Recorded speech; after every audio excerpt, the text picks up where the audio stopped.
the Russian Ministry of Foreign Affairs, including by Rossотрудничество. We have what to tell you about the work that is being done in this field. You know that you're probably aware of the work that has been complete this year and previous years, but in fact, this is work that we carry out every year, not just at anniversaries or at holidays. This work is being done every day.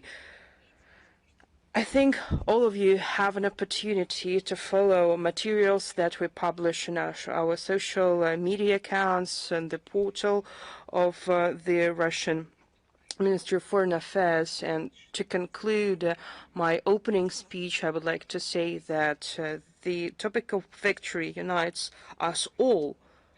Who am I referring to? I'm referring to normal people.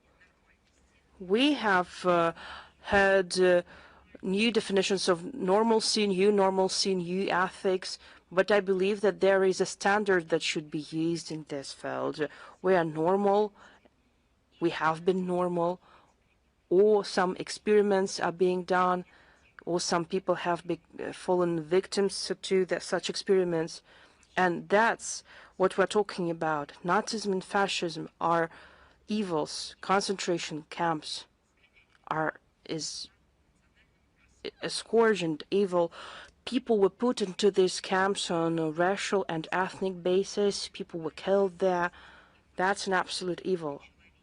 It's a humankind's duty to fight against Nazism and fascism, and those who sacrificed their lives to this fight, these people are real heroes.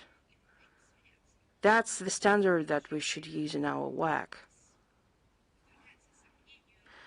So many things are being put to question today due to new discoveries and new opportunities, but these are inherent and inviolable values, eternal values, which provide the standard for our work and life.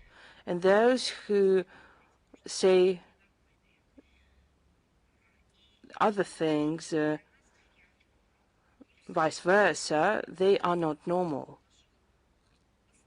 That's the topic of that's the area of our continuous efforts that we will continue to take in our future. I would like to say a few words about the international activities of the region where we're working today and where we organize our briefing. St. Petersburg and the Leningrad region. We know the consistent efforts by the leadership of St. Petersburg and the Leningrad region to expand multifaceted interregional and foreign economic ties with friendly nations, taking into account the realities of the current geopolitical situation.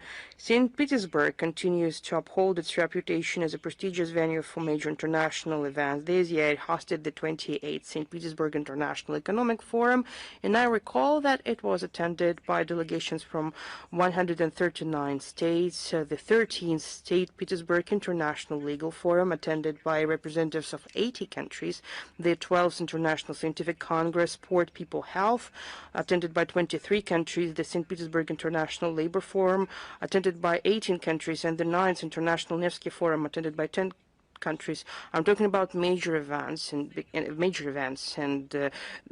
the list goes on.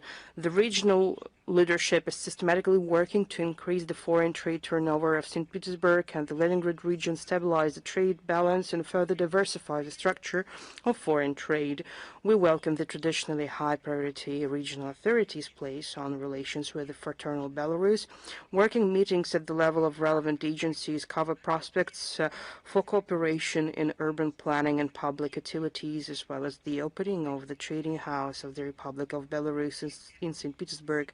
In 2025, representatives of the Leningrad region and the Republic of Belarus took part in 18 joint events, held both in person and remotely, dedicated to developing partnerships in the spheres of economy, culture, education, youth policy, and others.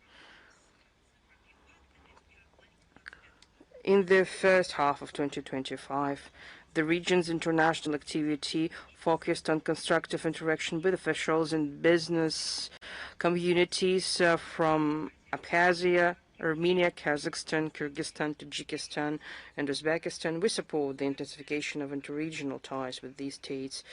China remains the primary trading partner for the regions. Chinese companies are showing interest in increasing investment cooperation, promoting products from St. Petersburg manufacturers in Chinese markets and developing logistics chains. Meetings with Chinese colleagues address the organization of joint projects in industry and tourism, cultural exchanges, and the launch of direct flights. And furthermore, information business centers of the northern capital have been opened in Nanting and Qingdao.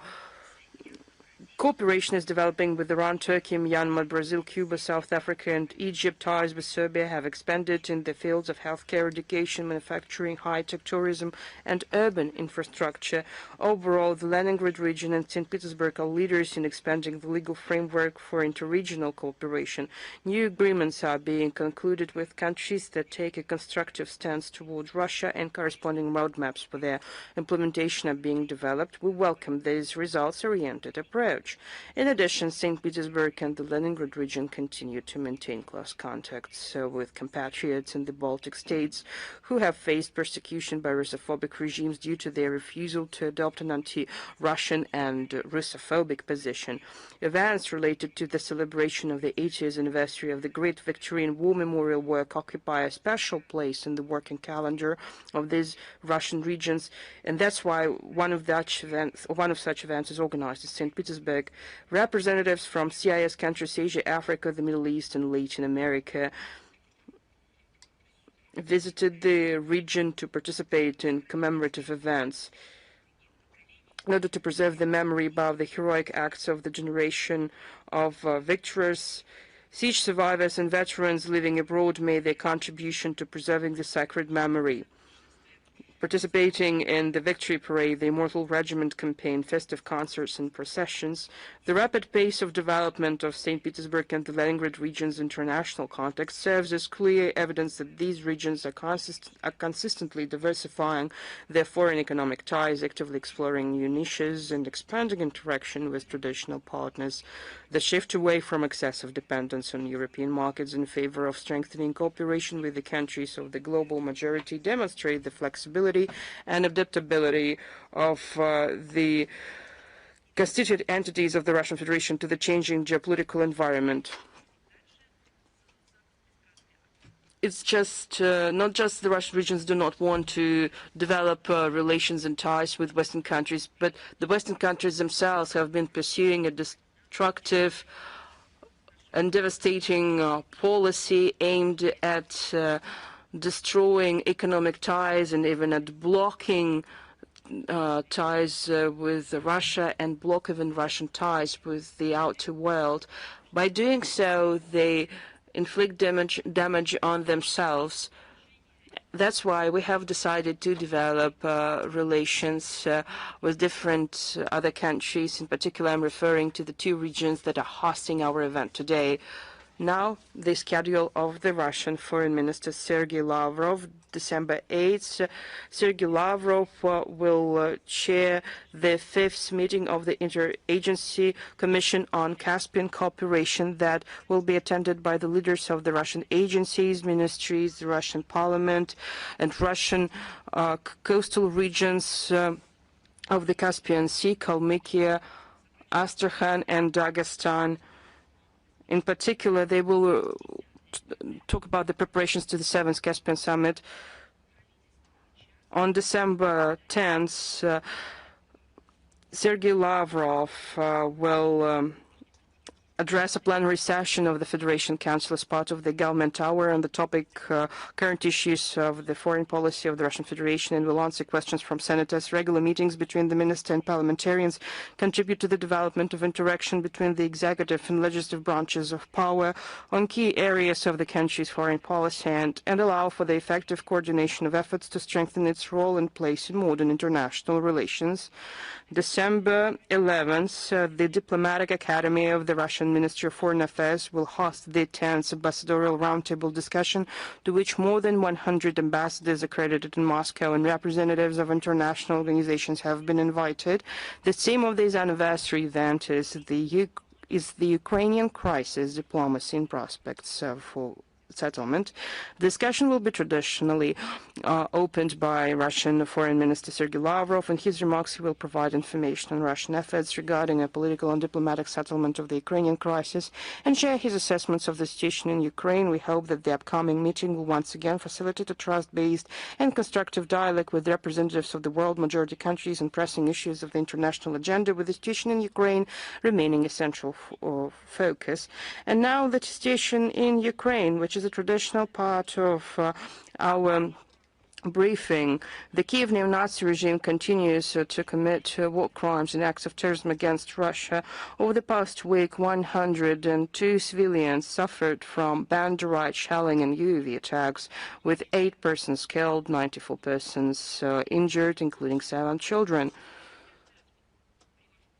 Every time, at every briefing, I provide information and facts corroborating such flagrant manifestations of neo-Nazism, so no one outside Russia would doubt that it's a reality, that is being created at the that this reality is being funded by Western countries. Belgorod region on November 28th, 29th, as a result of the UAV attacks targeting Dragunska, Arkhangelsk, and Glotova cities. Young woman died, 3 persons were injured, and a 5-year-old child was severely wounded. November 30th, as a result of the UAV attack on Berezovka, Mashane, and Graivoron cities, 2 persons died and 5 were injured.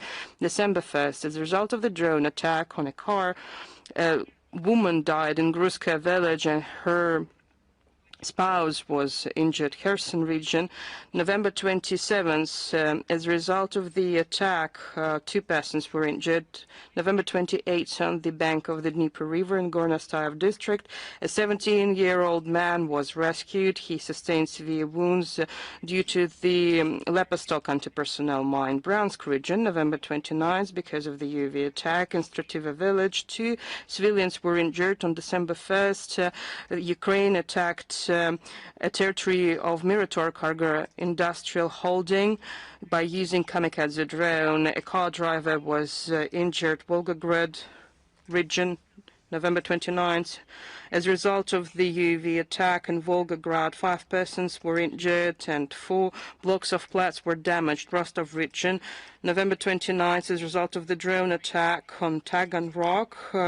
There were no victims, but several blocks of flats and dormitories were damaged. The DPR, November 30th, in Donetsk, as a result of the drone attack, 2 persons were injured and a block of flats was damaged. Sevastopol, November 30th, as a result of the drone attack, a 15-year-old girl was injured by the falling fragments of a shot-down aerial target. Dagestan, December 1st, when the UAV attack was repelled in Kaspiysk, a 12-year-old girl was injured. November 30th, we have already commented the attacks by the Kiev regime, by their terrorist attacks targeting 2 tankers, Kairos and Virat, in the Black Sea off the coast of Turkey, an infrastructural facility of the International Caspian Pipeline Consortium in the waters of the Novorossiysk port.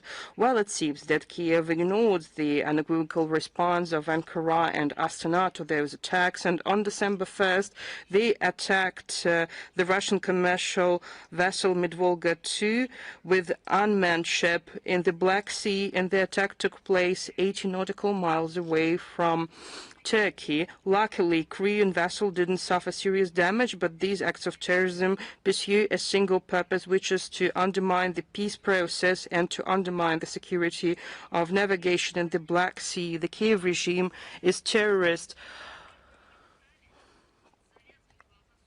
The Western regimes have been trying to obscure this fact and to hide it from the public, but these facts have become more and more apparent, and they confirm this glaring reality.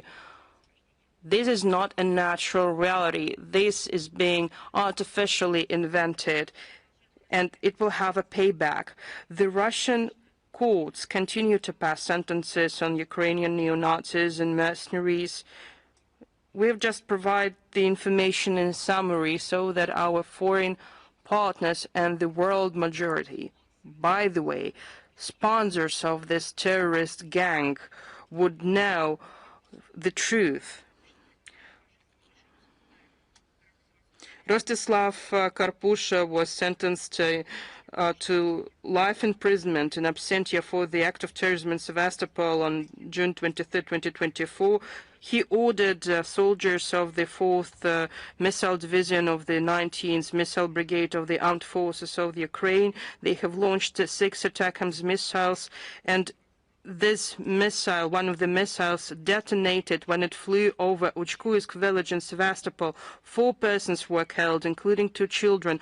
At that time, 113 persons were wounded. Rostislav Karpusha was put on international wanted list. Ignat Kuzin, recruited by the Ukrainian armed forces, was sentenced to life prison term. He committed an act of terrorism on April 25th, which killed a deputy head of the main operations division of the General Staff of the Armed Forces of Russia, Lieutenant General Yaroslav Moskalik. The Russian Investigative Committee pressed charges against commander of the 108th Separate Assault Motor Rifle Brigade, Sergei Filimonov. Under his command, on March 15th, Ukrainian soldiers attacked Zhelane village in the DPR with the UAVs, with the combat UAVs that were equipped with glass tubes containing choking agent. And they did that to ensure the mass poisoning of the population. Just imagine that's the first quarter of the 21st century, and it's being organized by the Golden Billion living in a beautiful garden. In their degradation, they have descended to sponsoring of terrorists who are using choking agents against civilians. 16 persons were injured because of that. We are working to establish all the facts and to bring all other Ukrainian neo-Nazis responsible to justice. But not only Ukrainian citizens are organizing and perpetrating acts of terrorism. There are many mercenaries and international nationals that are being involved in this work. November 30th, the battle group Gatica that is combating on the side of Ukraine and that is made up of citizens of Romania and Moldova has published a video on Facebook which is prohibited in Russia, and this video had a title, and I apologize for that. They have named it as Extermination of Lies. In upper right corner of this material, there was an emblem of the 414th Separate Brigade of Unmanned Strike Aviation Systems, Birds of Madhya, they are also known under that name. And there is and it is not ruled out that the Romanians themselves were involved in shooting this video. Commander of Gatica was the call sign Gatodak in interview to mass media, and on his own website we have checked the information, we have all the links. He repeatedly stated that parts of mercenaries are serving in the armed forces of Ukraine as operators of combat UAVs. Our law enforcement agencies are tracking down all the war crimes committed by the armed forces of Ukraine and foreign mercenaries, and we have no doubts that they will be brought to justice. Warmongers continue to provide the armed forces of Ukraine with weapons. On November 27th, Riga reported that they did not report any scientific achievements or some achievements in sports or some new discoveries that are being made in technologies. They have reported about transferring the last batch of Latvian drones, 1,300 drones out of 12,000 drones that they planned to donate to Kiev. At the same day, Zelensky awarded the foreign minister of Latvia, Baibu Braže, with the order of the second extent of the second level for the merits, and the minister also attended the ceremony of transferring for Kiev of 42 armored vehicles, Patria. On November 27th, UK and Ukraine signed a license agreement that will ensure the production of Ukrainian interception drones, Octopus, on British enterprises. And the Ukrainian Defense Ministry informed that the armed force of Ukraine will receive several thousands of UAVs. But yet they stated that they need peace. They have been shouting in many platforms and many events, at many mass media presentations and conferences, that Russia doesn't seek peace. Well, they have such an interesting pursuit of peace if there are endless weapon supplies of weapons for Ukraine. The same agreement was signed with Norway on November 30th, according to which Ukrainian drones will be produced in Norway. Again, what peace deal we are talking about?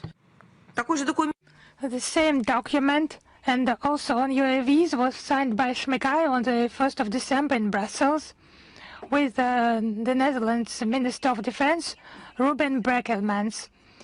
He declared another package of 250 million euros for purchase of American weapons within the framework of NATO initiative, the list of priority demands of Ukraine. He also mentioned the shipments of F-16 fighter jets. And in autumn, The Hague has already added 500 million euro to this package. So this magnificent bureaucratic machine of Brussels and Tom Renier, official representatives of European Commission, said that national plans of 15 states of the European Union include the support of Ukraine. It's a quotation. He said, I cannot cite the exact sum, but it's about billions, not millions of euros. It's against the background of economic stagnation in the countries and cities of the European Union. And the High Representative on international affairs and security policy, Kaja Kallas, she has lost the sense of reality completely. And today, during the official meeting, a person who has contributed a lot to anti-Nazi, anti-neo-Nazi movements, representatives of Kyrgyzstan, he just mocked the statements by Kallas that allegedly Russia has attacked or is attacking. So she said has attacked 19 times, and some countries maybe attacked several times. He said it was just genius thing. We have been together with Russia for many decades, and we cannot remember Russia attacking anyone. During that meeting, Kallas again accused Russia against the background of peaceful aspirations and them allocating billions and supplying tanks and drones. They're just insolent and make such statements that Russia does not seek peace. And just think about it. She said Europe has made Ukraine strong to the maximum extent. How could that happen? It's some new normality, some new ethics. So it's the logics, the less family members you have, the more food, the more money you have, so it's just some detrimental logics. That's how they strengthen Ukraine and make it stronger. According to Kallas, less people in Ukraine, the richer and the stronger it is. So more riches and more natural resources per person. But that's Nazism in a new package, cynical, cold, absolutely immoral. You can say anything under the disguise of this seeking prosperity and under the disguise of care for people. Not without pride, she stated that the assistance to Kiev regime has exceeded 187 billion euros. But she didn't mention to what this aid has led. One more fantastical new thing. On the 27th of November in Kiev, on the initiative of the Zelensky regime, a memorandum with Finland has been signed on the construction of civil refuge facilities. This coalition, in this coalition, Belgium, Ireland, Lithuania, and Sweden participated, and the EU also will be presented there. What's the purpose of this new coalition? The proclaimed aim is increasing the security of civilian population against the background of continuing, persisting Russian artillery and missile shootings, and creation of shelters, protective facilities in the region. So will those shelters be created on the western side? But your countries, you have allocated money for weapons again, for Kiev regime to conduct shootings, and then you start to care for Ukrainian citizens, for them not to suffer, allegedly. But the suffering of response measures, response shellings. But Brussels does not think about that. And Finland has spent just the most money for that, or it has been made to spend. It has been made to accede to NATO, and now it's being made to spend money. It has added 11 million euro to 2 million euros, and Sweden is ready to allocate 7 million euro, Belgium and Lithuania 2 million each. Ireland is also to participate, as well as the European Investment Bank and the World Bank. But you have already built hedges, walls, and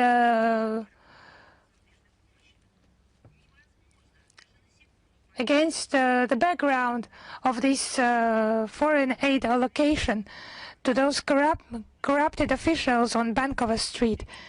It's just impossible to believe that those assets, that money will be used for that objective. Now this wall of Yatsenyuk on the border with Russia, it has helped, of course. The same walls have been erected by the Kiev regime, and in Donbass, and such defense walls and facilities. Another coalition, it's just some mad project to support Ukraine. It will just become a new scheme of stealing money and enrichment of war lobbyists, war until the last Ukrainian. Now about mobilization age in Ukraine. It has been pronounced again in Ukraine, decreasing the mobilization age. Yuri Kirilenko, the so-called war correspondent, mentioned it at one of Ukrainian TV channels. But just think about it. She said, it's a quotation, a woman has told that. Yulia Kirilenko has said, children will still have to go to war, but you are engaging yourselves. I'm talking about the citizens of Ukraine who are servicing the Kiev regime into this dangerous adventure, this beastly war. And you have provided your territory for NATO experiments. You have destroyed the Ukrainian statehood. And now it's endless NATO residents, alien residents in Ukraine. And now the Verkhovna Rada deputy Roman Kostenko, in an interview to NTA channel on the 28th of November, he said that 121,000 people aged between 18 and 22 left Ukraine. It's not total number, but it's only for the autumn period, and it's only this particular age group. Other groups have not been included into these statistics, but you just imagine those numbers. Now in Ukrainian information space, there have been talks about nearly mobilizing women by Zelensky in Ukraine. And this topic was fueled by the Washington Post, which published a story on its website on the 28th of November. It's about the Ukrainian Armed Forces unit consisting of female FPV drone operators. And the heading was, "We will not win this war without women." The media outlet has reported that around 70,000 women are already in the Ukrainian armed forces, and 5.5 thousand of them are performing combat missions. Against the background of desertion that has aggravated after all those corruption scandals, because everyone understands to whom they should sacrifice their lives, not for some motherland, not for Ukrainian people, but for packages with money that are allocated to Bankova by those tranches from the European Union and other countries. Against this background, the news about future possible recruiting of women could be implemented. In order to prolong its existence, the Kiev regime heads are just continuing to sacrifice everyone. Women, young people, it's no difference for them. The Verkhovna Rada of Ukraine has admitted that its policy to destroy the Russian language is not mistaken, but the right one. And according to the European Charter of Regional and National Minorities Languages, it's also about the growth of the use of Russian language, especially among young people. It was confirmed by Yelena Yelanovskaya, ombudsman, and her daughter. You would laugh at that. It's ridiculous.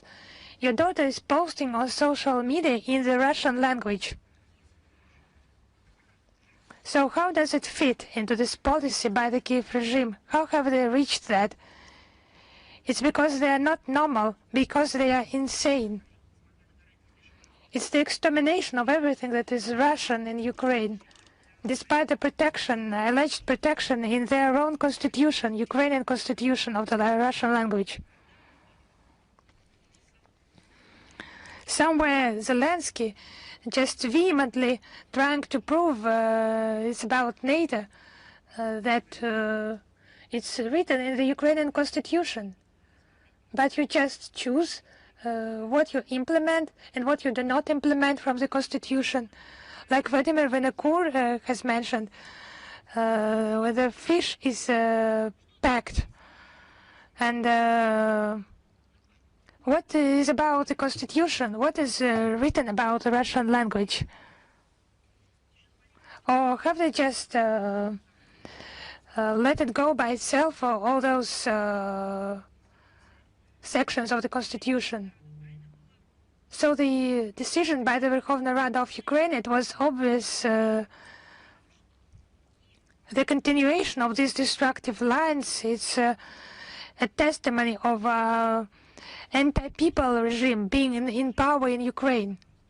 So people speak Russian, but the regime is destroying, as if it's not, does not understand. It's the language in which the people of Ukraine think and speak.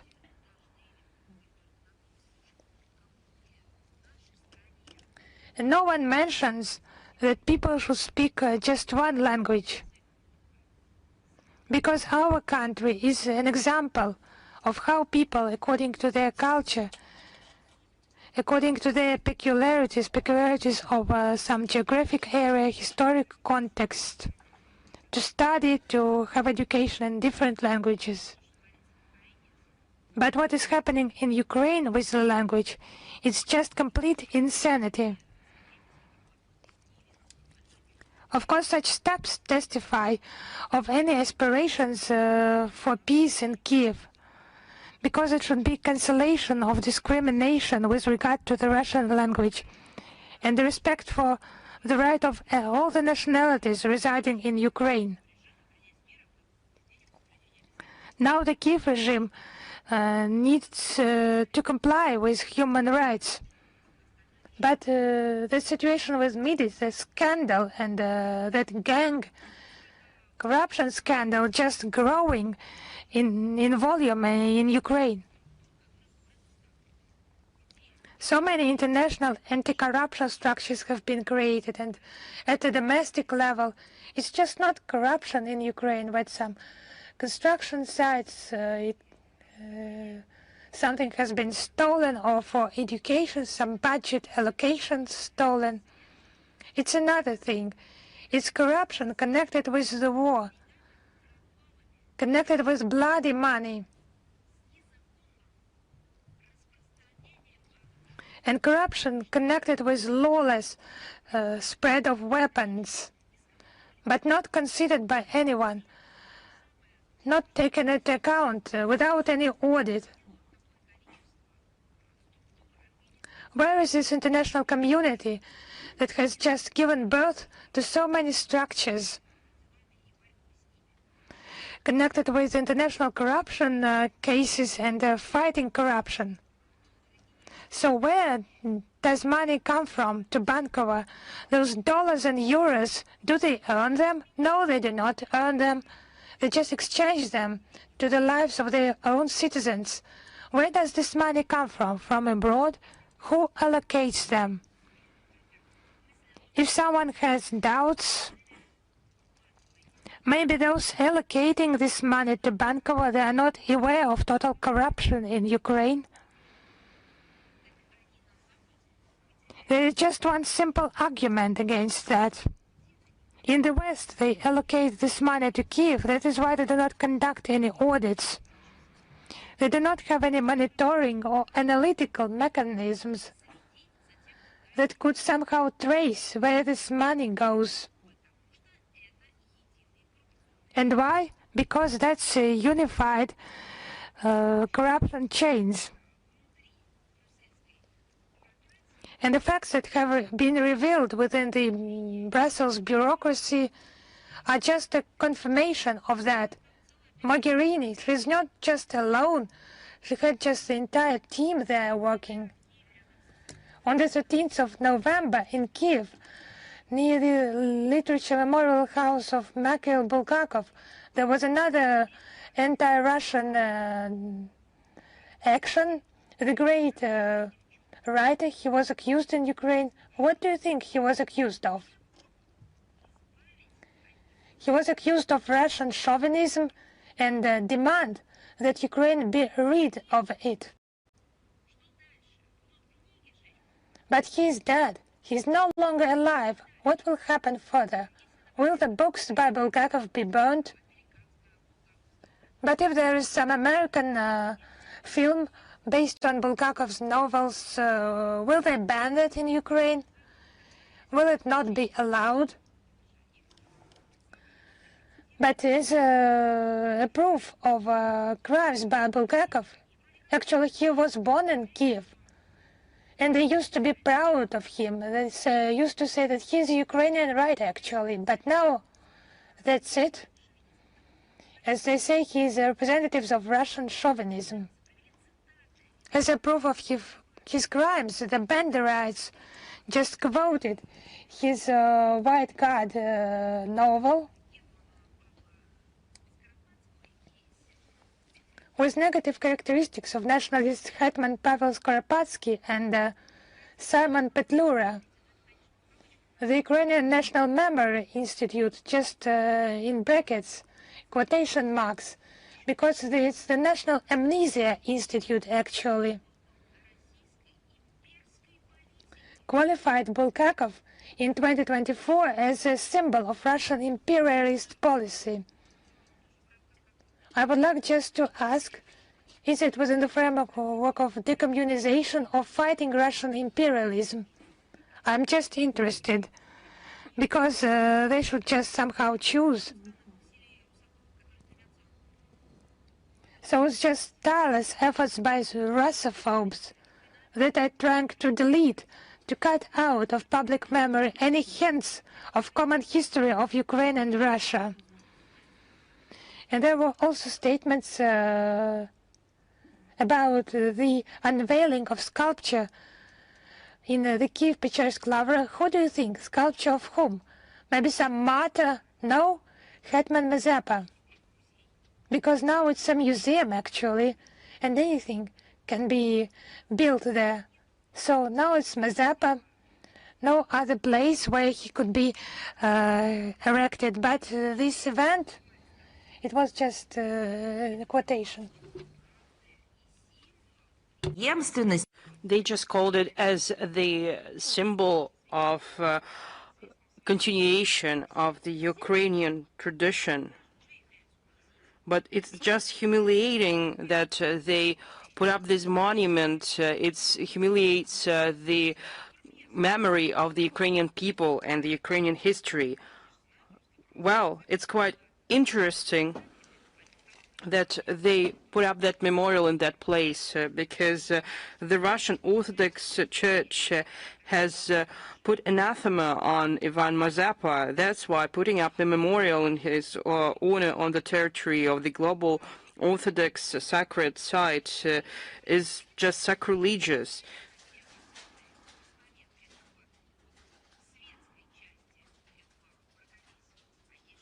Well, they are putting up new heroes. Ivan Mazepa there. Well, the natural course of history will help the Ukrainian people to oust this Banderite gang.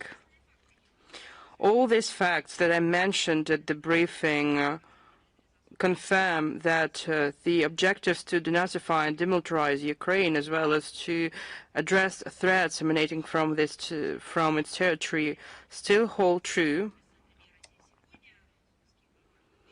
Today, in the press center of Россия сегодня, there will held a presentation on crimes committed against women and children. And the briefing will be provided by Maxim Grigoriev, Myrkov, many other officials, Andrei Kartapolov, a member of the State Duma. The UN Security Council approved the resolution that calls to fully observe international norms with respect to women and children. Crimes committed by the Kiev regime is a glaring violation of the UN Security Council resolution. The resolution also says that all states bear responsibility for putting an end to impunity and for holding accountable those who are responsible for the crimes of genocide and acts of violence committed against women and children. The report provides a cogent proof of war crimes committed against women and children, which constitute a glaring violation of the Geneva Conventions and the resolution of the United Nations on Women, Peace and Security. We invite everyone to attend this presentation, and this presentation will be available on many platforms of the Russian Foreign Ministry. In many remarks, I've been talking about the price that is being paid by ordinary Europeans for the hybrid war that has been launched by the countries against Russia. They report about the alleged success in the phase out of Russian energy imports. They are so proud of their work. They claim that the phase-out of the Russian energy resources is a huge achievement of the European bureaucracy, and it is a guarantee of the EU's security and prosperity. All this is accompanied by contrived speculation that with each new package of restrictive measures targeting the Russian fuel and energy complex, the collapse of our country's energy sector and economy as a whole is supposedly drawing ever closer. Well, they have put a carrot in front of the European donkey, and they say that you need to run faster because you will reach the carrot. The donkey said that it's not strong enough to go, but they say that you need to make a few steps further to reach the carrot. That's what the situation is today in Europe. They were saying, even Obama was saying, that our economy is nearing collapse, but it's not true, which is confirmed by trends and facts and reality in general. Well, it is difficult, it is complicated, it is a challenge for us. But what they are saying about our country and our economy is total nonsense. But let's talk about what is going on in their own countries with facts in our hands. The reckless termination of Russian energy imports has seriously hit the European Union itself.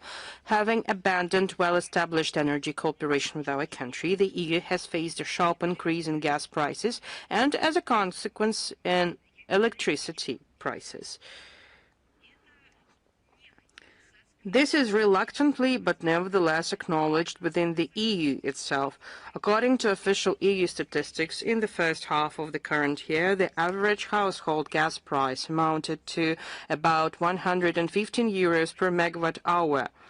For comparison, previously the average gas price in the European Union fluctuated within a range from 5 to 35 euros per megawatt hour. Well, they can still do the math. If we divide 115 euros by, well, let's take not 5 euros, but if we divide 115 euros by 35 euros, well, we can see that the difference is 3 or 3.5. But if we're talking about the average price, it has increased dozens by dozens. In other words, the difference is huge. The average figure does not even reflect the gravity of the problem. In some EU member states, a far more dramatic increase has been recorded. In Sweden, 213 euros per megawatt hour. That's how much Swedish nationals should pay for gas and electricity. In the Netherlands, almost 162 euros. In Denmark, about 131 euros. Against this background, it is telling that in Hungary, which continues to import Russian gas on balanced terms, price is comparable to the pre-crisis levels at about 31 euros per megawatt hour. Well, ordinary people have no right to say anything. I think they will be even punished for asking a question. A similar trend is observed in the EU electricity market. In the first half of 2020, the average household price, including taxes, was about 200 euros per megawatt hour. In the first half of 2025, the price began to approach 300 euros. The situation is particularly acute in Germany at about 384 euros, Belgium around 358 euros, and Denmark around 349 euros per megawatt hour. Electricity prices for industrial enterprises in the EU, including taxes, also remain at a very high level. Instead of pre-crisis prices of 80 euros per megawatt hour in the first half of the current year, this figure more than doubled, reaching about 190 euros. The highest prices in the EU are paid by enterprises in Ireland, paying almost 273 euros, and Italy, which pays around 234 euros per megawatt hour. These are not political assessments. These are simple facts. Well, probably the Russian ambassador in Italy will be summoned to the Italian Ministry of Foreign Affairs because they believe that we have no right to speak about the situation in their countries. If they understand that they are a democratic country, it is normal when people are speaking truth using simple facts. While officials in Brussels credit themselves with progress on the path toward energy independence from our country, ordinary Europeans and EU industry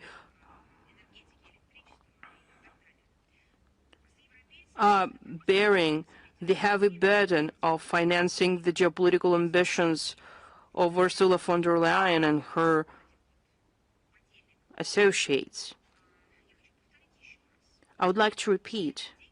These are real funds that are being siphoned off every day by the EU leaders from the pockets of literally every ordinary European. At the same time, European enterprises are forced to pay 2 or 3 times more than for electricity than their American counterparts, and 4.5 times more for gas. This has already led to mass closures of production facilities and their relocation to third countries. Key energy-intensive industry sectors are in deep crisis. Production capacities are being reduced across the board, and EU products are becoming increasingly uncompetitive. The problem of energy poverty is extremely acute. In 2024, almost every 10th European could not afford to heat their home adequately. Moreover, given the European Commission's plans to completely abandon Russian gas no later than, as they claimed, January 1st, 2028, and replace it with more expensive American liquefied natural gas, the European Union will face a further deterioration of the relevant indicators. They even forget to say to their own nationals, because this is not just a more expensive US liquefied natural gas, it will be even more unpredictable. It's not even a fact that they will be allowed to enter any long-term contracts. The Russian Federation, in its turn, offered to enter into long-term contracts with fixed prices so that they would have an opportunity to ensure their development that will allow us to have profits and to live in peace and coexistence with the European countries. Anglo-Saxons are not going to treat them in a good way. They will hold them. They will provide them gas and electricity as treats to a pet, and once they do something wrong, all the gas imports from the United States will be stopped, even at exorbitant prices.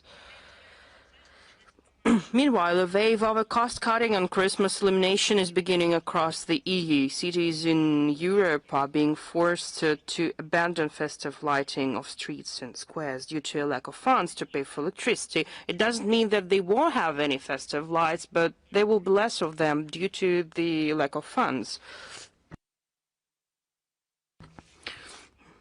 The European Union is plunging into darkness in all senses, in all possible ways.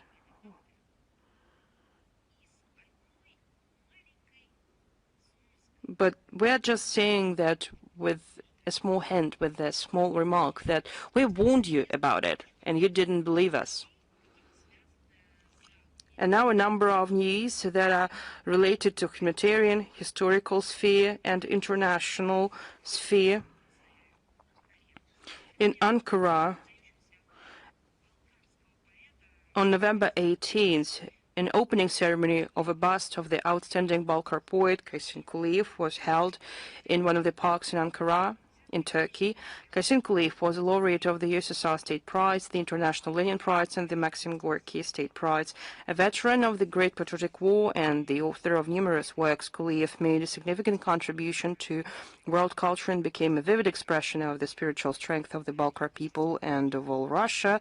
The event was attended by the leadership of the Russian embassy in Turkey, the mayor of the Keçiören district of Ankara, creator of the bust, Leon Akhmatov, member of the Union of Writers of Russia, Asker Daduev, as well as representatives of the poets' families, the diplomatic corps, and the local community. We are grateful to the Turkish authorities and the Federation of Caucasian Associations in Turkey for their assistance and participation in the opening of the monument. We are convinced that promoting the works of the Balkar poet in Turkey will contribute to the further strengthening of Russian-Turkish cultural ties. And some news about France. Oleron Island, on November 24th, a solemn flowers laying ceremony at the graves of Soviet citizens who took part in the resistance movement during the Second World War was held in France on Oleron Island with the participation of the Russian ambassador Alexei Meshkov and diplomats of the embassy. This year, with the assistance of the Russian Military Historical Society, the tombstones of our compatriots Vladimir Antonenko, Mikhail Yershov, Alexander Kovalov, and Evgeny Krasnoperov, who fell in battle during the liberation of the island, were restored at the cemetery of the town of Saint Pierre de l'Iran. During the war, Oleron was part of the so-called Atlantic Wall, a system of defensive fortification built by the Nazis. Among the imprisoned construction workers, there operated a group of Soviet patriots led by Antonenko, who carried out acts of sabotage and diversion. In particular, they mined and blew up a German gunpowder depot, destroying the island's entire powder stock. Antonenko and Krasnoperov were shot by the Nazis on the day of the island's liberation, just a few days before victory on April 30th, 1945. The fate of the Soviet prisoners of war who joined forces on Oleron with the first wave Russian immigrants is the subject of the documentary film Voices of Oleron, which is available for a wide audience on the internet. It should be noted that the visit of the Russian ambassador to the region provoked outright hysteria among the so-called pro-Ukrainian associations and activists, who even tried to disrupt the commemorative events. Well, they stopped laying flowers at the Soviet war memorials because Shukhevich and Bandera are more interesting to them. Our heroes were not on the side of Bandera and Shukhevich when they were fighting in the Oleron Islands. Well, this is hardly surprising, since the current Banderite regime in Kiev is the ideological heir of those against whom our heroic resistance fighters in Oleron took up arms. It is encouraging that the many local residents, ordinary French people, expressed their indignation to social media and its conversations over attempt to prevent Russian diplomats from paying tribute to the patriots who died for the liberation of the island and of France as a whole from the Nazis.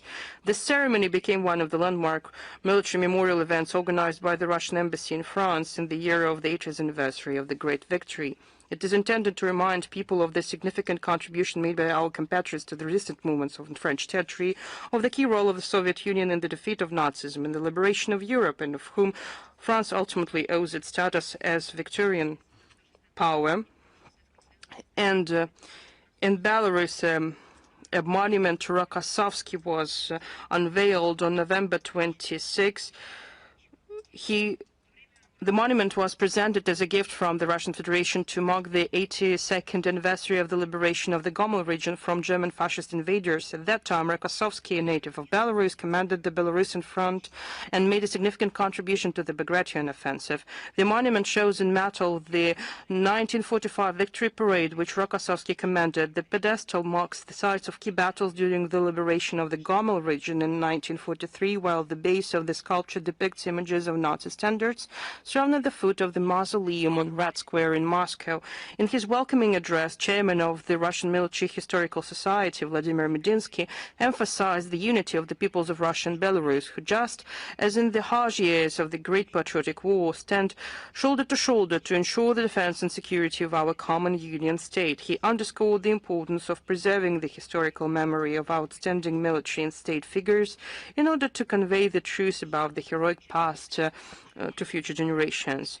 Belarusian speakers at the ceremony noted the unshakable nature of the historical brotherhood between Russians and Belarusians, which has withstood a centuries-long test of time, trials, and victories over common enemies. At the same time, it was noted with regret that, unlike Belarus, to the west of the Union State border, a systematic and relentless campaign has been ongoing for many years to destroy the Soviet memorial complexes and barbarically erase pages of the history of the Great Victory with the aim of denigrating the liberators and whitewashing war criminals. On the day of the unveiling, quality of the event's organization and the landscaping of the area adjacent to the monument, we intend to continue our active joint efforts to perpetuate the memory of our great ancestors. And now another announcement, quite an important international information. On December 8th, I recall, it will mark the 34th anniversary of the signing of the agreement establishing the Commonwealth of Independent States. This document played a truly historic role, preventing the severance of centuries-old ties between the Union republics and their peoples and laying down sustainable principles for interaction among the newly independent states. The Commonwealth is the most representative organization in the post-Soviet space in terms of membership. Projects are being implemented within the CIS framework in virtually all spheres: political, economic, cultural, and humanitarian, as well as security. Coordination of positions on pressing issues on the international agenda is actively pursued. A solid legal framework has been established and continues to develop, comprising over 650 international treaties. Cooperation between the CIS and external partners is growing, primarily with the UN and leading Eurasian structures such as the EAEU, the CSTO, and the SCO.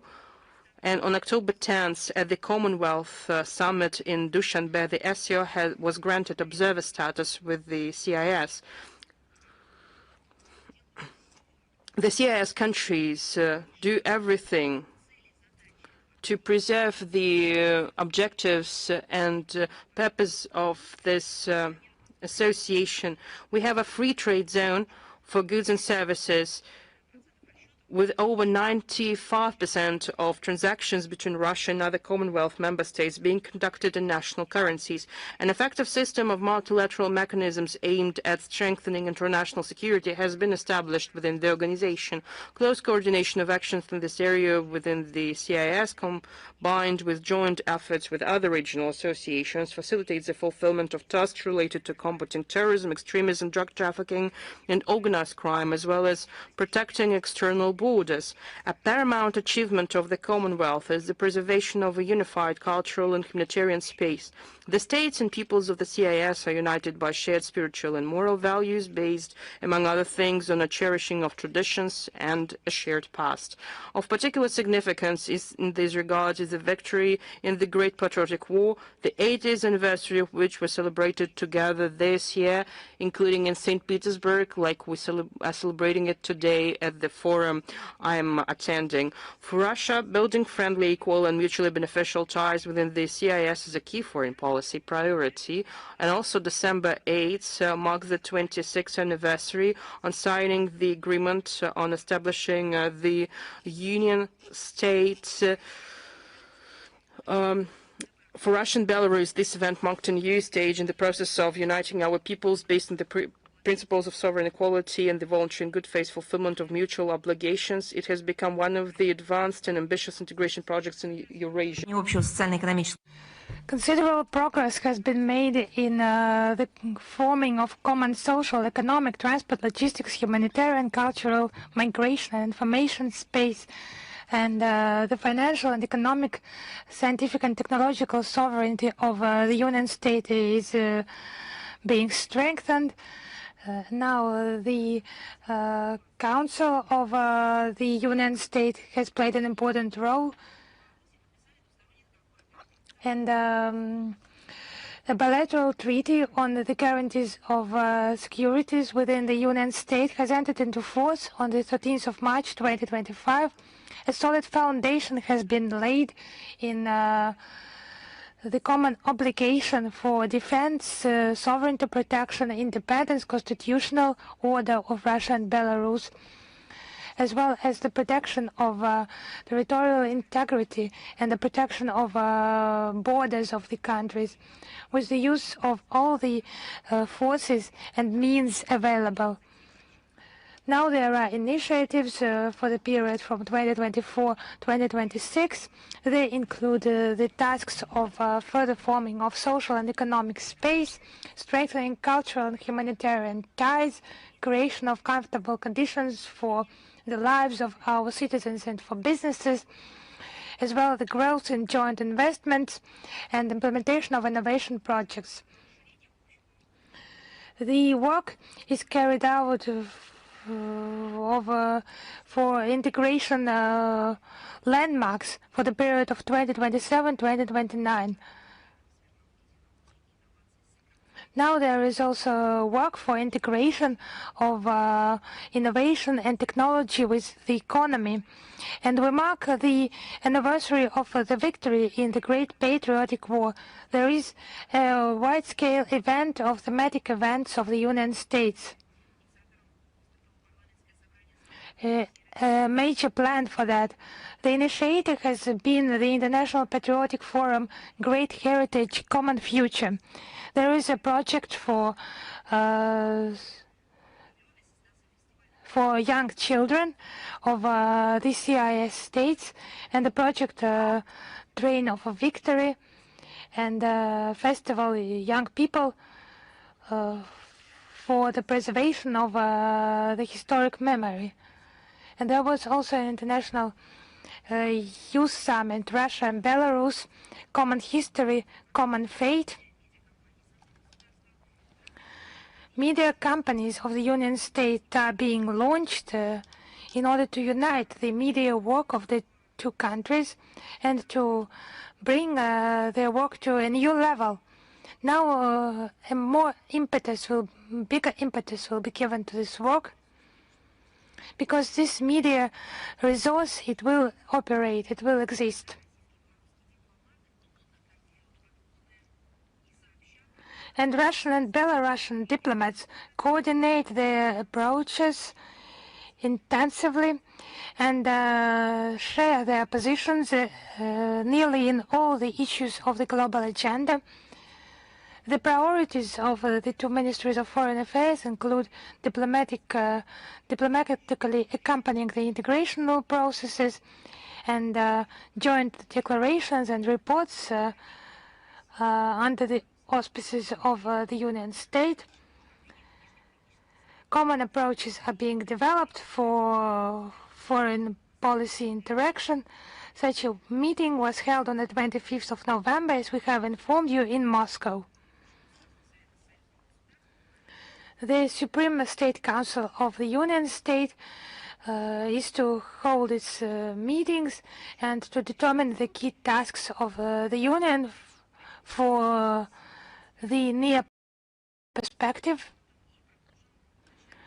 We do not intend to stop, and we will continue to implement the will of our brotherly people for cooperation and deepening the partnership for social and economic progress of the two states, strengthening their positions on the international arena and for the benefit of our citizens. Now one more remarkable, I think, but among notorious topics. On the 2nd of December, the Parliament of the Faroe Islands approved the amendments to local legislations. What do you think it was? It's a legal framework for the enlargement of the autonomy participation in illegal anti-Russian sanctions by the EU. That's ban on fishing of Murmansk seafood and Noreba, Russian fishing companies. Although Tórshavn has been supporting the anti-Russian policy of Copenhagen since 2022. This step, I think, it's unprecedented because it has been adopted under an absurd pretext. Allegedly, Russian fishing vessels participating in some hybrid operations, maybe some plot of fish. They have revealed that, but detected, but those were just baseless accusations by the Faroe side and by the EU that has initiated those restrictions. And other states have supported, including Norway. Moreover, the authorities of the autonomy have repeatedly confirmed the lack of proof of some illegal activity by Russian fishing ships. But this concept, how is it united into some unified idea? It's difficult to say. It all indicates the politically motivated nature of those changes. It was despite the protests by some politicians, business circles, and public figures. It's just this notorious Euro-Atlantic solidarity. Tórshavn is ready to abandon the pragmatism it used to demonstrate in international relations, but for what? For the sake of what? Just because of the pressure. Because for decades our country has been a partner of the Faroe Islands in fishing. For example, Russia has provided considerable assistance when the Faroe fishermen faced sanctions by Copenhagen and the so-called allies, the EU and Norway. When in 2013 there were restrictions against the Faroe Islands, so far we have abstained from countermeasures against Tórshavn since 2022. It was for constructive links in fishing, constructive ties. But all that just questions the relations in fishing, fruitful relations, bilateral cooperation since the 27th of November 1977. And adequate response measures are to be taken. Now the adoption by the General Assembly by consensus of the unified negotiations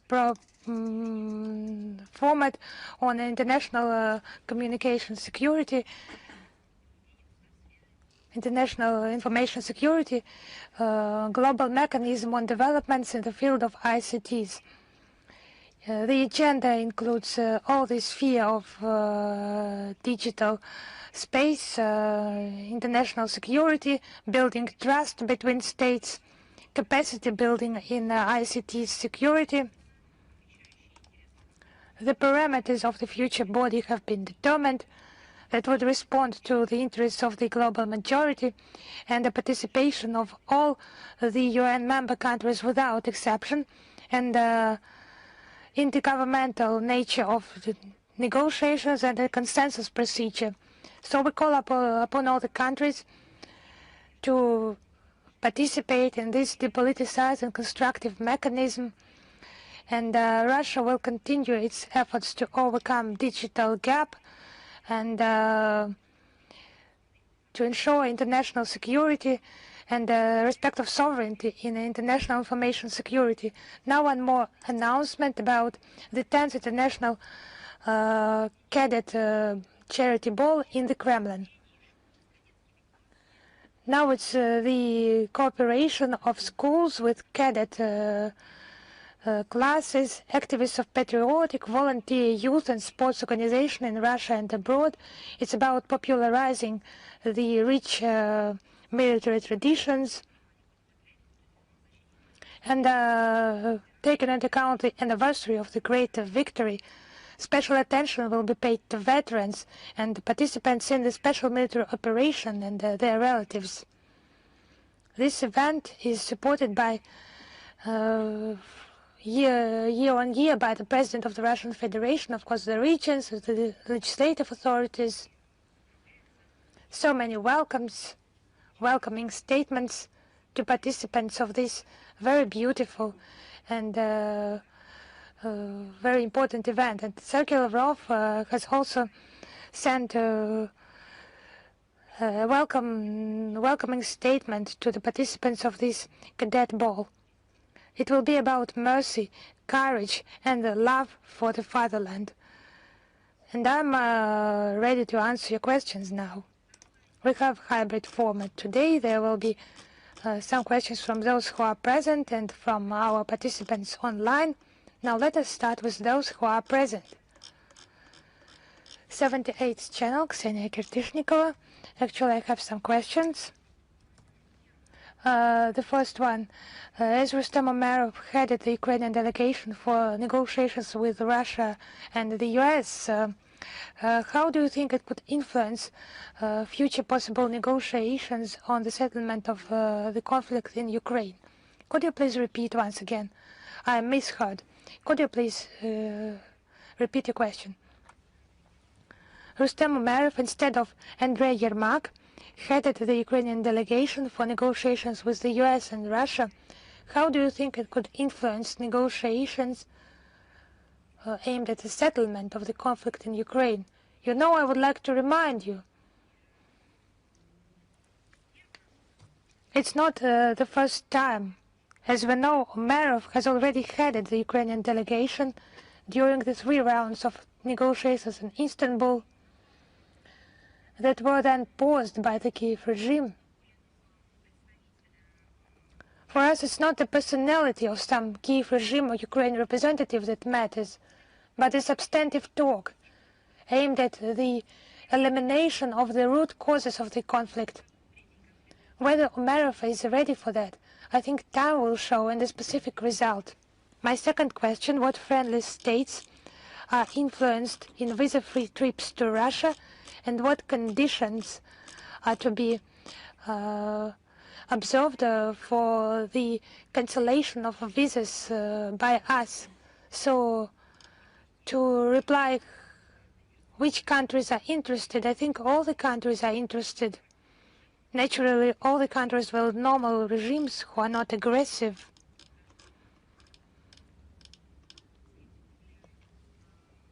For citizens to have more access, easier access movement,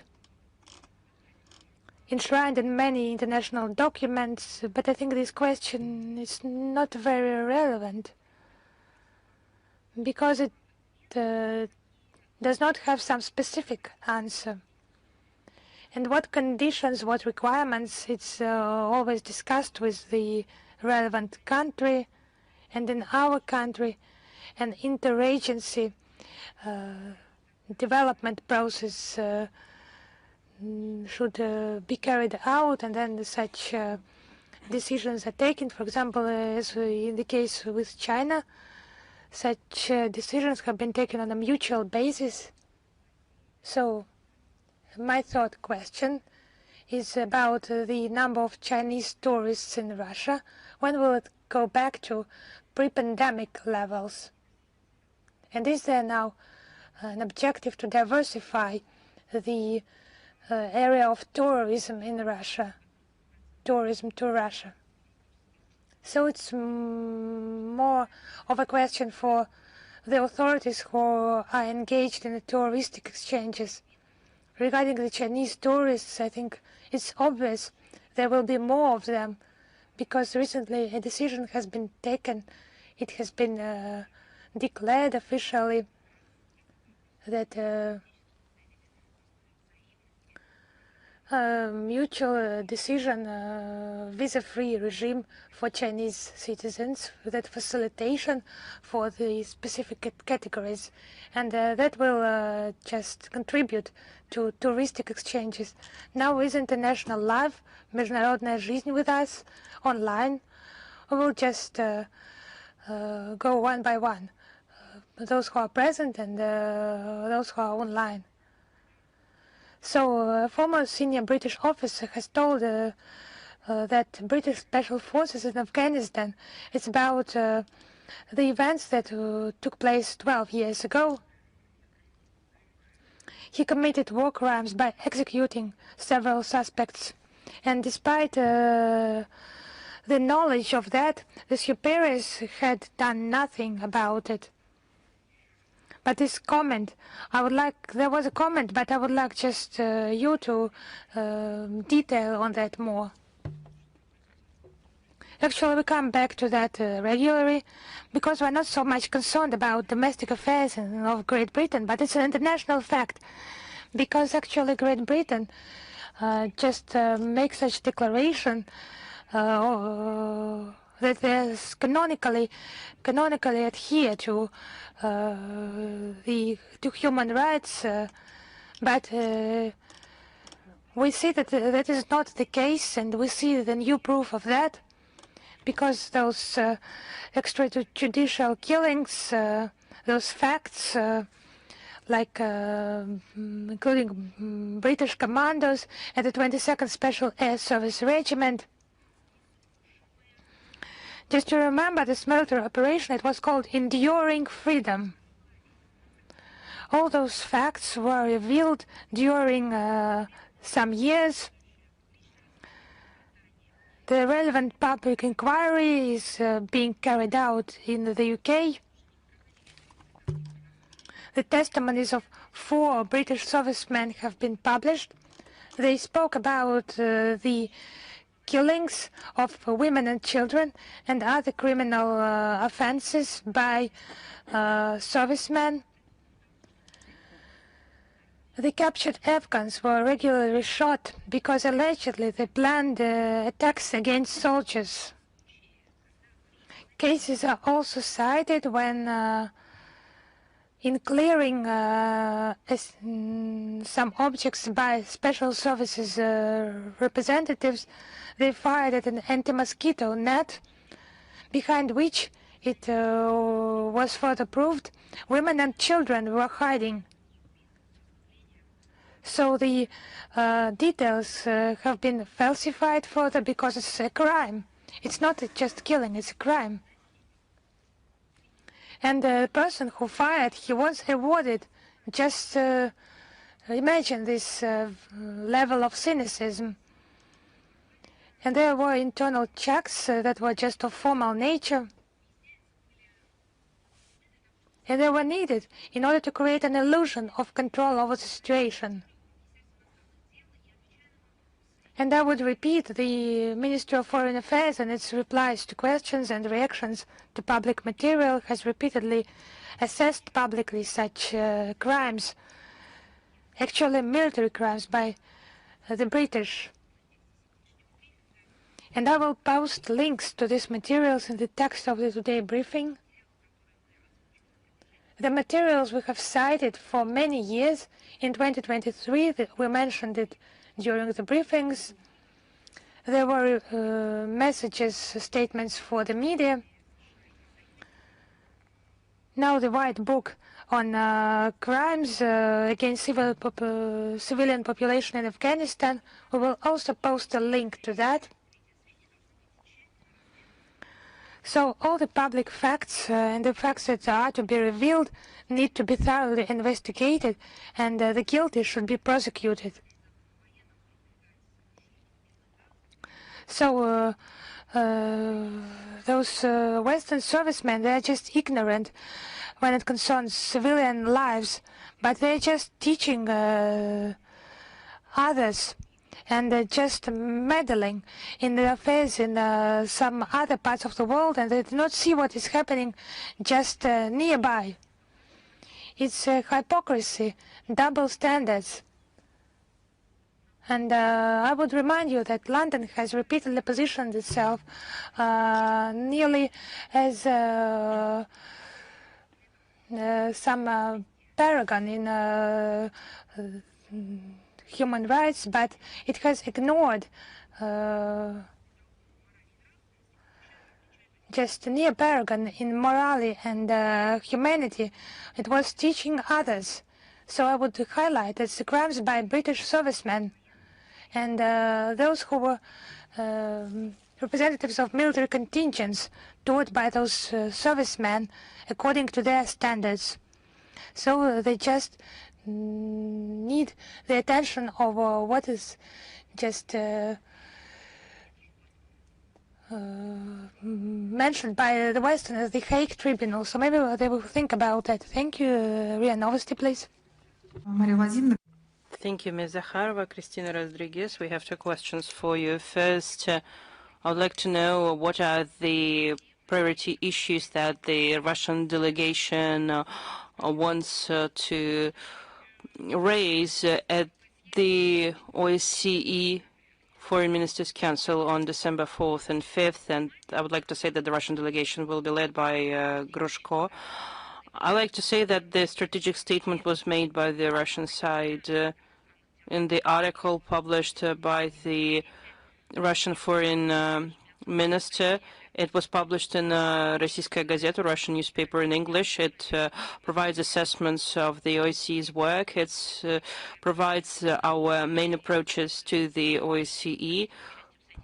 We will use our participation in the OSCE Foreign Ministers' Council to communicate our approaches and assessments to the OSCE's work, as Sergei Lavrov repeatedly stated, especially in his recent article. The OSCE is in the deep crisis, especially during the 50th anniversary of the Helsinki Final Act, and I cannot say that the organization has good outcomes of the work. It doesn't seek any consensus. Some states even accept the OSCE resources, and they serve the narrow interests of the EU and NATO countries. OSCE stopped implementing the true objectives and goals of the OSCE. And at the upcoming session, we plan to demonstrate the OSCE has lost its unique political instrument for many years. It hasn't held any events on countering global transnational crime, that many issues are being discussed only in line with the confrontational European narratives. Many areas are being ignored with showing special bias to values that have nothing to do with the interests of other OSCE countries. We also are going to do our best to make sure that Russian delegation, and you mentioned the leader of the Russian delegation, Deputy Foreign Minister, Mr. Grushko. He will speak about the topics that are of particular interest to all countries of the OSCE, including counterterrorism, radicalization, drug trafficking, cyber threats, fighting corruption, development of digital economy, transportation infrastructure, protection of traditional values, history, linguistic, cultural, and religious rights, and their promotion. The current European elites that have put all the OSCE's work in the deadlock, they need to understand what they have done, but they need again to recognize what they have done, because they do not even admit their guilt. It is true that there are some chances, we still have some chances to save the organization and its principles, but the Western minority is killing it. So we have fewer chances every day. So we need to put a question if the European elites are ready to abandon confrontational schemes, but if they fail to do so, then the collapse of the OSCE is inevitable. And the second, could you please comment yet another expansion of anti-Russian sanctions by the Council of the European Union, and now they are doing that on the grounds of the human rights violations. Yes, it's another example of how human rights is being used by the EU in international relations. They have instrumentalized it When it's necessary, they use the pretext of human rights to put pressure on countries, but when it's not necessary and when there are problems with human rights, they turn a blind eye to violations of any human rights in EU member states and in individual candidate countries, for example, in Ukraine. Whatever happened in Ukraine with human rights, but human rights do not exist in Ukraine anymore, and EU has never said anything about it. They are talking about countries that are not part of the EU, but, for example, they do not speak about Moldova and what is happening there. I would like to highlight that EU has no moral right to lecture others, especially in its particular state. The Ministry of Foreign Affairs of Russia legally informs the international community about the alarming trends in the humanitarian field in EU countries, in particular manifestations of intolerance, racial and religious discrimination, glorification of Nazism and spread of neo-Nazism, encroachment on rights of ethnic minorities and indigenous peoples, and the dire situation of the penitentiary systems, reprisals against opposition independent mass media, despite numerous preposterous claims of EU officials about their commitment to democratic values. You can find a thematic report on the website of the Russian Foreign Ministry about it. Sputnik Kazakhstan, please. Sputnik Kazakhstan. So there is no Sputnik Kazakhstan. Are you there? I thank you for giving me the word. We have two questions.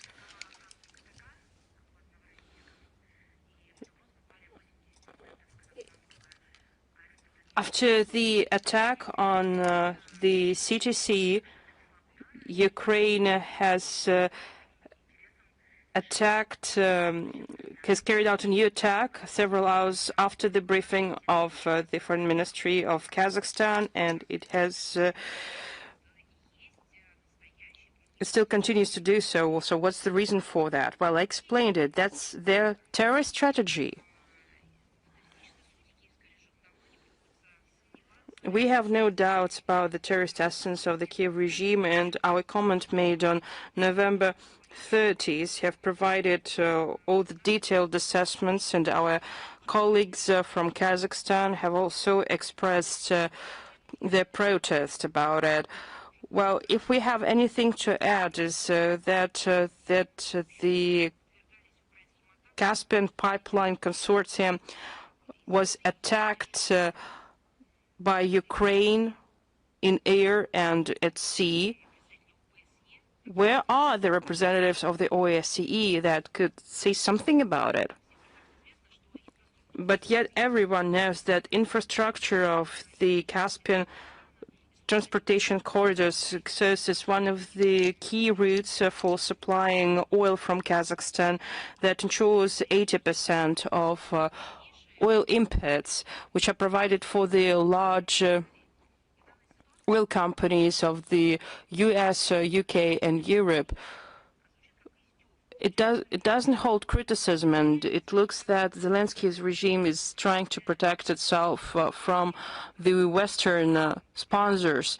But yet these Western sponsors continue to sponsor the Kiev regime. I think that its sponsors should make all the conclusions because of this attack. And I have a second question, if you allow.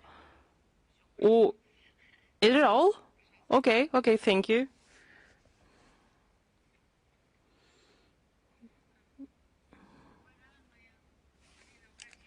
Ms. Zakharova, hello. Thank you for giving me the floor. Excuse me. Xinhua News Agency, hello. Prime Minister of Japan has made numerous preposterous statements in the Japanese parliament about Taiwan. And the Japanese Defense Ministry plans to deploy medium-range missiles not far from Taiwan.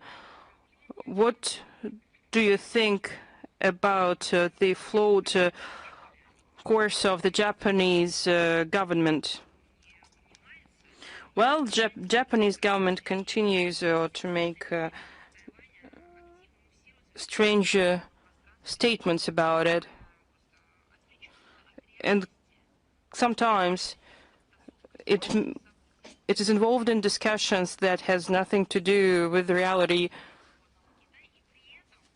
They reaffirm their commitment to the one China principle, but yet they oppose it to the reunification of China and Taiwan. They continue arms supplies to Taiwan. They are in contacts in a provocative way, and they incite separatism attitudes in Taiwan. Their methods are similar to those that are being used in Ukraine today, and the position of Russia is well known about it, and it was reflected at various levels. Taiwan is an inalienable part of China, and we are against the independence of the island in any form. We believe that it is a domestic affair of China, and China has every right to protect its own sovereignty and territorial integrity. We call on Tokyo to stop following the path of remilitarization and return to the true pacifism that is reflected in the national constitution of Japan, and would like to highlight the fact that according to the Japanese constitution, Japan abandoned pursuing war as its right, but yet their actions escalate the situation in the region, and they contravene the Japanese law and the Japanese constitution. Thank you. RT, please. Yes, RT is going to ask their question online. Hello, Ms. Zaharova, Marchelena, RT Balkan. We have only one question for you. What is the position of Serbia in a new world that will be established after the Russian victory in the special military operation? I disagree with your question, because it's up to the people to see the future of their country. We're talking about a sovereign country, an independent country. It's up to the Serbs to decide what their future will be. I can tell you about our bilateral relations. I can tell you about the principles on which a future world order will be based. But again, it's up to the Serbs to decide their future and the future of their country. I think it's an obvious rule that is enshrined in the UN Charter and international law in general. As for the goals of the Russian Federation and the special military operation, it intends to crystallize the development of a world and its evolution to multiple world order with respect for legitimate rights and interests, with the strict observation of the UN Charter in their totality. And we know that Serbia is a member of the United Nations, and we're confident that Serbia will preserve its sovereign status, will be guided by its own priorities, will follow a pragmatic approach and pursue an independent policy, will protect its traditional values.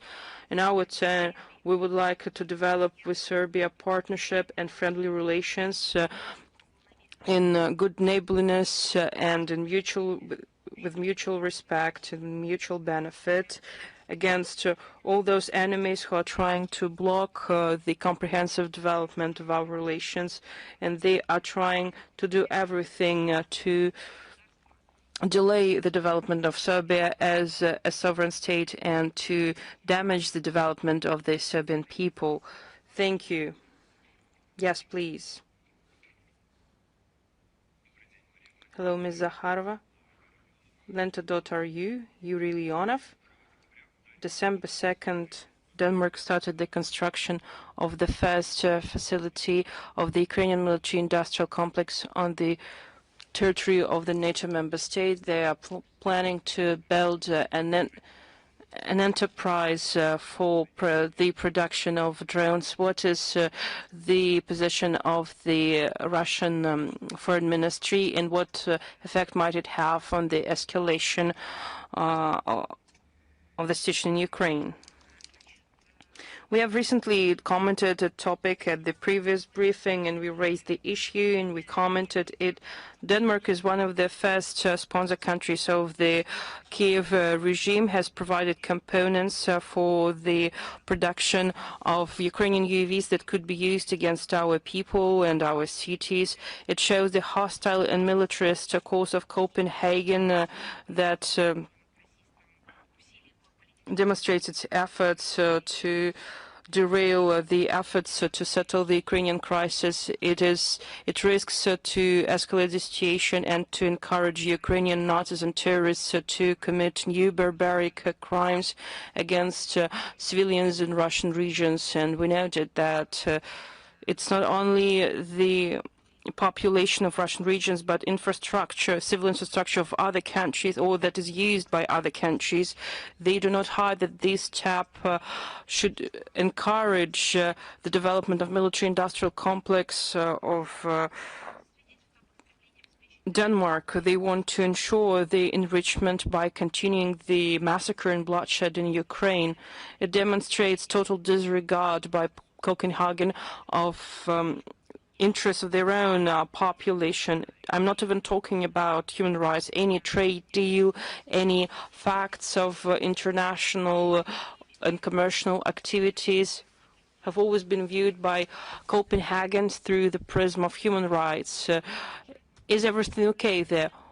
What's going on with human rights in Ukraine? Do they have any right there? Maybe the right, freedom of speech or freedom of religion?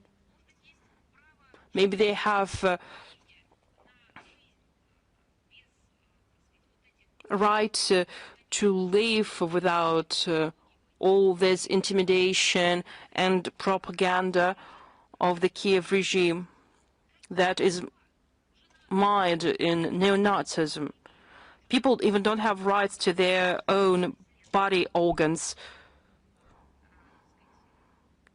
If we remember the law that was adopted in 2022 that allows to take body organs away from the bodies of the Ukrainians. We'll provide the links to explain what I'm talking about. You will find it in the text version of the briefing.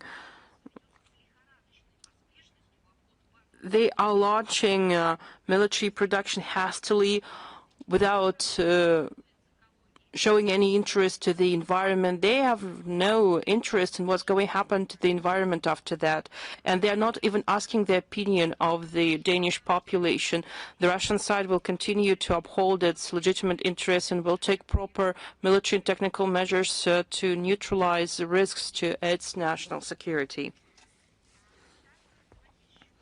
Okay, let's go back to our journalists that are online. Media Corporation of China, please. Yes, we have two questions for you. It follows up on the topic that you discussed with our colleagues from Xinhua. Van E recently visited Russia and they had talks with Sergei Lavrov. They discussed their positions on Japan. The question is, what is the Russian approach to, what is the Russian opinion about the approach to draw lessons of history and the relevant measures that were taken to deepen strategic cooperation between the two countries. do Russia and China plan to counter the risks or to revive the Japanese militarism? As you know, there is a press release that was made after meeting with Sergei Lavrov. As you know, that this year we mark the 80th anniversary of victory. President of China visited Moscow to attend the victory parade, and Vladimir Putin took part in the solemn celebrations in Beijing on the 80th anniversary of victory over militarist Japan and the end of the Second World War. And it does not require an assessment of ours, despite underlining the symbolic component. It's a clear signal for the international community on the readiness of Moscow and Beijing to counter together the attempts of the Western countries to distort the history of tragic events, to forget them. I'm talking about the tragic events that happened in started in Western Europe and then continued in Asia, and in the 30s, 1940s. It was just bearing the brunt of that fight with German Nazism, and the preservation of memory is our sacred obligation. It's an existential issue for us. Russia and China are at the basis of forming those outcomes of the Second World War, this post-war legal field, because the end of the war, it's not just signing and approving capitulation of the defeated Nazis, militarists. It's enshrining all of that by the Nuremberg Tribunal, then the Far East Tribunal, tribunals in other parts of the world, in specific countries. Next year, in 2026, it will be the 80th anniversary of the tribunal that was held in our country, in Kiev, where justice was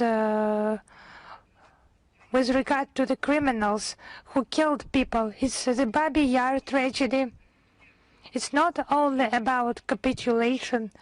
It's about the creation of an international legal system that would guarantee the prevention of another world war. It's the creation of the United Nations organization as an institute and the forming of relevant mechanisms. We just formed that system together with China. Our cooperation continues as our duty to remember the sacred memory and preserving long-term peace in Eurasia and on the planet as a whole. Thank you very much. My second question. You have mentioned that today already. It's about a visa-free regime with China. In Chinese Foreign Ministry, they said that it will strengthen our friendship. And what's your assessment of its input into strengthening strategic partnership? We totally share the assessments of our colleagues from Chinese Foreign Ministry. Our cooperation has reached unprecedented scale, a high historical level, historically unprecedented actually, and this cooperation between two powerhouses in the modern world, it's strengthening our friendship through mutual travels of citizens. It's a component of public basis of our interstate relations and visa-free entry by a number of categories of Russian and Chinese citizens. It does not only respond to the interests of increasing humanitarian exchanges, but would contribute to interregional cooperation, business contacts and personal contacts for the benefit of the two countries. Is being developed, there is no doubt, but it will lead the mentioned components into the new level, just facilitating documents exchange, planning such trips, and economize money, among other things. It has been developing, and the workload of our diplomatic consular offices and Russian representations, consular offices, embassies in China, embassy in China, our joint efforts, it was a colossal workload. There were queues, as you know. Despite our diplomats working, Russian, Chinese diplomats working swiftly, working effectively, really made efforts for the citizens, but the workload, it was colossal. But now this major component has appeared in order to facilitate for people, for citizens of our countries, and we can say diplomats, the work and contacts that are to intensify even more. Now, what can I say? In addition, the signal of such steps is obvious. The message in the Eurasian space and internationally in general. Our countries, contrary to the countries of global minority, build the bridges of friendship, roads of cooperation, but do not divide themselves by walls, do not invent some restrictions that would complicate the life of ordinary citizens. Our positions are similar to other countries of global majority with whom we work together. Thank you very much. If that's all, we move on. Is REUTERS with us? Yes, hello, Madam Zakharova, we are here, and we have 2 questions today, if you do not object. The first one is the meeting by the Russian president with the U.S. Special Envoy that has been held recently, and the question: has Russian Foreign Ministry received any orders from the President on the outcome of this meeting? And if yes, which orders? Yuri Ushakov has replied to this question because he said that the details of this meeting will not be published, as those meetings are working meetings and aimed at result, not some external effect. But that's important because the global community is really tired of aggressive, destructive messages, statements by those destructive information waves that go mostly from Brussels and Western Europe now. But primarily this meeting was oriented towards a concrete result. That was your first question, yeah? One more question, yeah? No, the second question will follow. And it's about the Washington Post reports published recently that Russia and several Western countries, namely Poland, the United Kingdom, Ukraine and Lithuania, are fighting to extradite Russian citizen Yaroslav Mikhailov, who is currently in Azerbaijan and is suspected by the West of involvement in a series of incidents involving the inflammation of parcels in some European countries last year. I think it was DHL warehouses. According to the newspaper, Moscow is supporting the return of Yaroslav Mikhailov to Russia, and the West is demanding his extradition to Poland. I can just reply that I do not have information on that. I have tried to find out but with my colleagues, but we do not have information. We cannot confirm the information published in this article. So if we have no more questions from the present people, Bold News. Yes, hello, Madam Zakharova, Bold News. Ursula von der Leyen has been qualified as politically insecure by Estonian Foreign Minister Margus Tsahkna because of there are concerns about blocking Russian funds. And why are the Baltic states so zealous in this issue? And is the EU prepared to listen to them? So it's just they should not do that. It's just it will be a crime. It will not be a good thing. But there are some ideas. Maybe they should risk it. Maybe they will avoid the consequences. But some internal voice saying about the history might repeat. But then there are contradictions that this time, maybe that will work just this time. We have such dialogues on the pages of European media outlets, TV debates and the public statements, but it's a unique opportunity to observe how before us a crime is literally being prepared. In the detectives, we usually see investigations of the crimes committed, but here we can see the preparation of a crime. Reasonable forces are trying to prevent it, but unreasonable forces are just insisting that maybe it would be possible to avoid the consequences.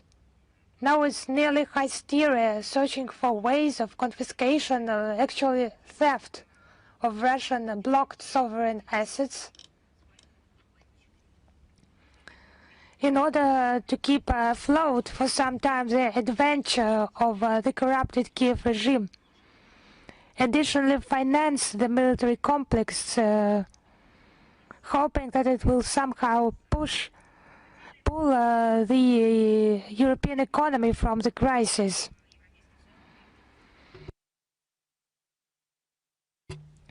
So just the money being in the hands of the European Union and for it to decide what should be done with them, it's just criminal logics.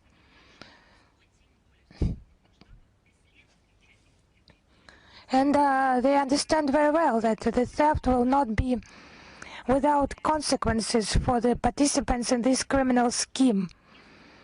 It's just a process of shifting responsibility in the EU family. There are threats, blackmail, fakes, and in this situation, the most loud voices are from those who have nothing to lose, who have lost everything. It's just Ukraine being a means of confrontation with our country. It's just a tail controlling the dog. And the dog is just going mad and nothing remains from that. It's a case when they understand the detrimental Russophobic strategy imposed to the entire EU. It's bordering political insanity, and the wishes to cause damages to the Russian Federation. It's just hiding everything. But it will not remain unanswered and unpunished. The reaction from us will follow, and the global community will react as well, because I would repeat, no one in the European Union just hides that there are no legal basis for such actions.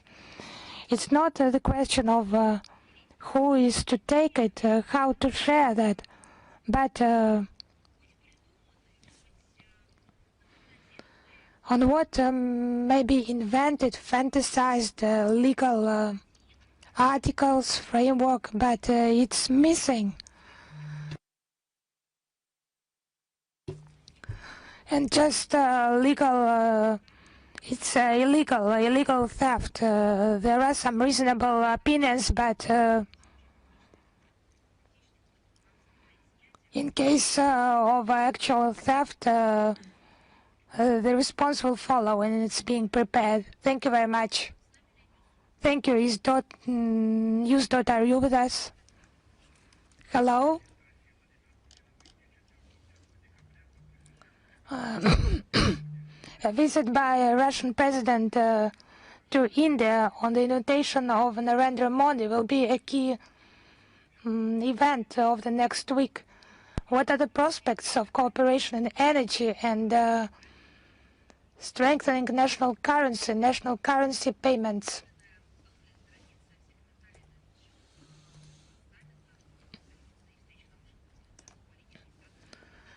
So it's already a tradition that the presidential administration comments on such visits, and we would add that the practical agreements will be aimed at military cooperation, energy, peaceful atom, and joint efforts will be continued on national payment system using national currencies and transport logistics route prospects. Taking into account the current unfavorable geopolitical realities, it's not about a situational reaction, but it's for long term. It's for secure bilateral partnership free from third-party attempts to undermine it. Thank you. Thank you. Is News Front with us?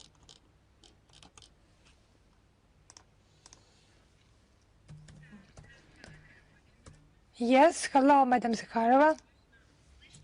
Am I audible? Yes, I can see you and can hear you very well. Yes, one question, if you allow me. Yesterday, there was a law adopted in Moldova on the denunciation of the agreement on the creation of cultural centers on 1998. How would you comment on that? Yes, actually, yesterday such a law was published. It entered into force, and the embassy of Russia in Chisinau received a note of Moldovan Foreign Ministry to stop the implementation of the mentioned agreement, on the basis of which the Russian House of Culture in Moldova is functioning. It's just a destruction of multilateral ties between Russia and Moldova. It's anti-Russian course, closing Russian media outlets, limiting the sphere of the use of Russian language in Moldova, and totally freeing the Republic of any Russian presence, banning that. Allegedly, this center being the voice of Russian propaganda, it's not subject to any criticism, and this center, allegedly instrument of hybrid war against the Republic of Moldova, this decision is seen by the Moldovans just as mockery for common citizens, and more than 5,000 people have spoken against the closure of this center. But I would highlight that Russia is supporting the principle of non-interference into the domestic affairs of other states. The Moldovan authorities is just propaganda statements, and the law on denunciation of the agreement of cultural center does not mean it's losing its force immediately. According to Article 17 of this document, it is in force and prolonged every 5 years until one party informs another of its intention to suspend this agreement. But the next period ends in July 2026, and until that period the Russian House will conduct its work. This policy is imposed by this European bureaucratic community, sponsors from Brussels, And to what it leads is obvious, it can be seen. Russophobia is detrimental to those who support this inhumane ideology. We are glad that we can observe Moldovans not supporting that. Our country will always remain a friend of Moldovan people, and access to our culture is always open to them. Thank you very much. Thank you, Israel, with us.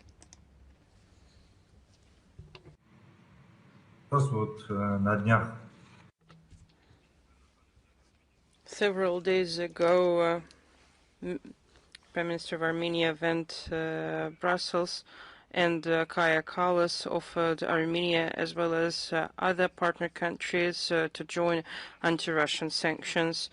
She also informed that Armenia will receive millions of dollars to fight against information interference in elections.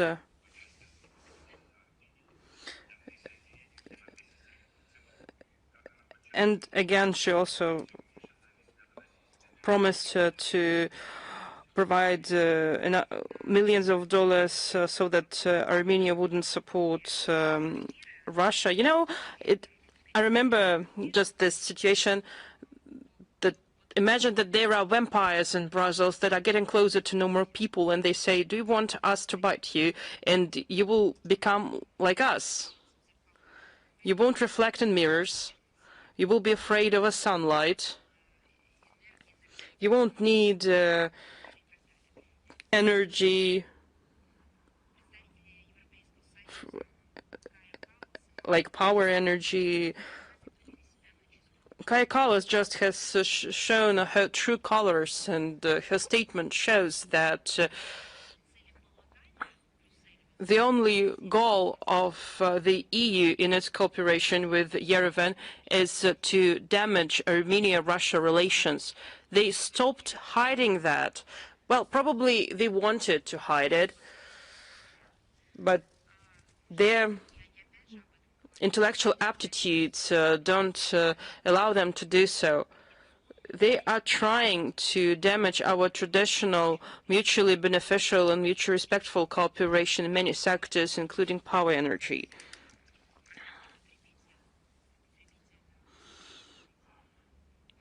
What's so bad about Armenians?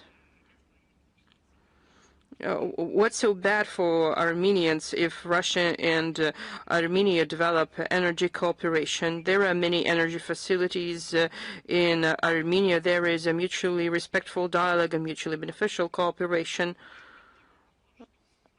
Armenians need to look what these vampires did to their own citizens. I have cited statistics earlier. How much Europeans need to pay for electricity and gas.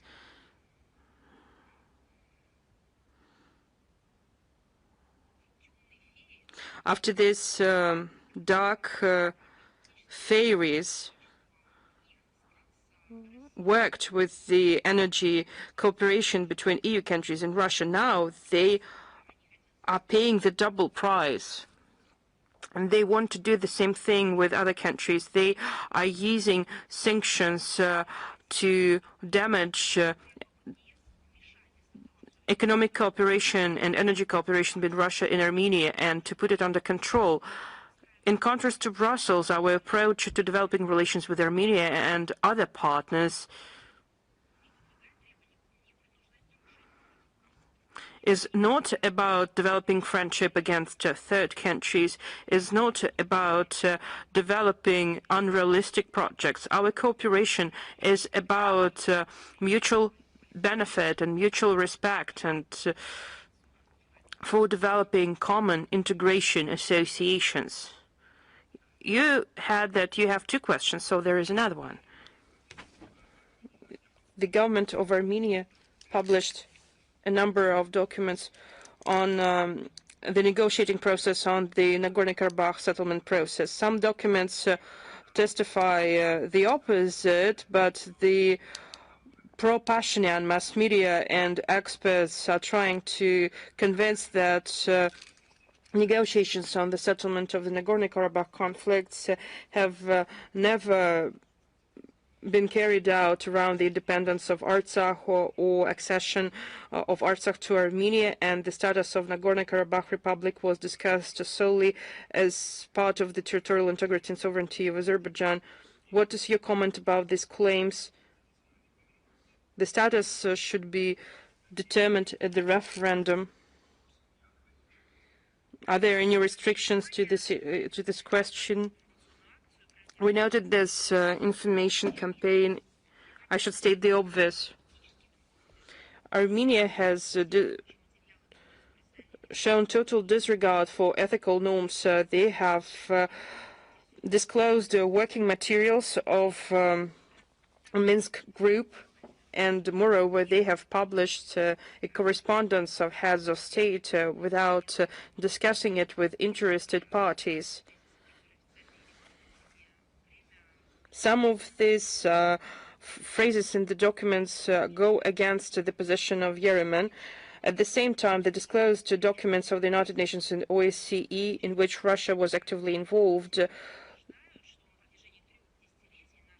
confirm firmly that over the past 3 decades, our country, in its national capacity and as a co-chair of the Minsk Group, has taken consistent efforts for political and diplomatic settlement of the Nagorno-Karabakh conflict, and we have done a lot of efforts, and we have tried to find a reasonable balance, in particular, the respect for territorial integrity of Azerbaijan and ensuring rights and interests of the indigenous Karabakh population in line with the universally recognized international principles and standards. As you stated, Moscow has never had negotiations about independence of Artsakh or its accession to Armenia. As for the response of Igor Popov to the question of mass media on January 13, 2021, I would like to recall that the Russian co-chair of the Minsk group has refuted claims of the Armenian Prime Minister Pashinyan in his article Origins of the 44-Day War that the Russian proposals for conflict settlement were reduced to the return of 7 districts to Azerbaijan, just like that, without addressing the issue of the status of Karabakh. Actually, the station was quite the opposite, and you could easily find the answer in confirmation. It is enough to read the draft declaration on the first stage and further steps on the Nagorno-Karabakh settlement process that was published on the website of the government of Armenia, as well as the draft statement of Russia, US, and France in support of this declaration, and the draft resolution of the UN Security Council. These documents were discussed at the Armenia-Azerbaijan negotiations before the power changed in Yerevan in May 2018, and no side refuted it, although they failed to reach full agreement. What's important, we had regular negotiations until 2018-2019, when Pashinyan administration, instead of continuing the negotiating process, just suspended the dialogue. And Yerevan started to say that the international recognition of the Artsakh independence will continue a priority for Armenia, as well as they also stated that Artsakh is Armenia, and that said, Artsakh is Armenia. It was said in Stepanakert on August 5th, 2019. What happened after that, we remember that perfectly, the Second Karabakh War in autumn 2020, and it was stopped only through the efforts of the Russian Federation and Vladimir Putin personally. Over the past years, it's not Russia who changed its position, it's Armenia who changed its position, in particular the Armenian leadership, and the position has changed drastically. In the statements following the summit Armenia, Azerbaijan, France, EU, October 6, 2022 in Prague, the Prime Minister Pashinyan recognized the territorial integrity of Azerbaijan and Karabakh as its part. The statement doesn't mention anything about the indigenous population of the region, its rights and freedoms. The agreement that was reached by Russian, Azerbaijani, and Armenian leaders reached in November 2020 to postpone the resolution of this issue in the future was obscured. These documents demonstrate that at various negotiating stages there were opportunities for the political and diplomatic settlement of the conflict. To implement them, strategic vision was required, as well as the political will of the warring parties. The task of the facilitator, in particular the co-chair of the Minsk group, was to help Baku and Yerevan to settle the conflict, but not to do that for them or instead of them. It is true that according to these documents, there were opportunities, and these opportunities were lost, but it's not Russia's fault. The question is, who's to blame? But, well, it's not up for Russia to answer this question, but it's up for the Armenian nationals to answer it. Thank you. Al-Mayadin, please. Hello, Ms. Zakharova. Israel continues to violate the ceasefire regime that was signed with Lebanon. More than 350 persons died this year. What steps could Russia take as a country that consistently supports stability in the region and observance of international law to encourage Israel to observe its commitments in ceasefire, with regard to the respect of ceasefire, and to prevent further escalation at the border between Lebanon and Israel? We have answered this question, and I believe that such question was asked by your colleagues on October 7th. Our position hasn't changed. Russia stays in regular contact with the Israeli leadership as well as with the authorities and political forces of Lebanon. We discussed this difficult situation that is unfolding on the border as well as other relevant issues.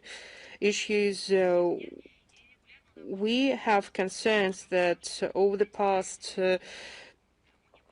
days we have received a lot of reports about the violation by Israel of agreements that was reached on ceasefire in November 2024. We are regularly explaining to the parties involved our principled position about the need to avoid steps that might lead to the escalation of violence and another cycle of armed conflict. Thank you. Tverskaya 13. Hello, Ms. Zakharova. We have only one question. In your opinion, after signing a peace agreement, is it possible to renew economic and political relations with European countries? European countries are trying to hinder the signing of this document. What is the real cause for that? Well, if you allow, I will not answer the first question because we need to figure out who is going to sign the document with whom, and you didn't mention and didn't specify it. And as for the question what Europe is afraid of, people in Western Europe are being intimidated by regimes that condone the ultra-liberal part of the world majority.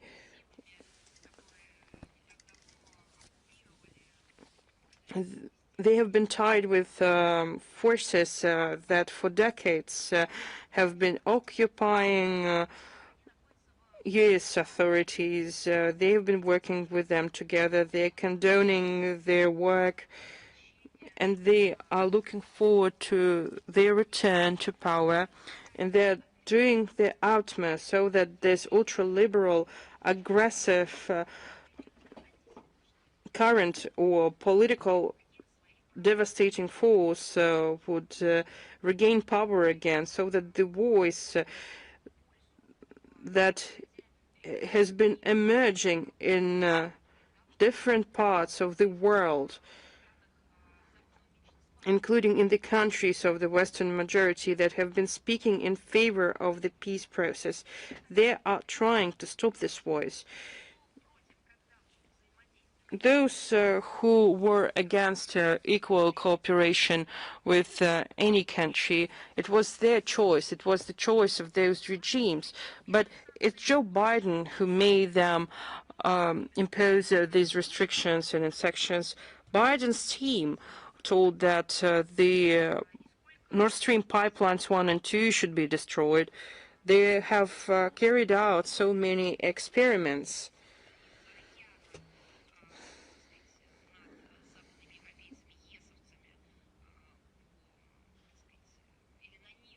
When they have been destroying relations with Russia. Again, answering your question will take hours. But in this explanation, you will find why Europe is afraid. We have been talking about it so many times, and I think that everything is obvious. If the French president, without waiting for the results of the US elections, when Trump was competing against Hillary Clinton, they already sent telegrams with the words of celebration to the Democratic Party, even before the results of elections were announced. Well, that tells a lot about what they are doing.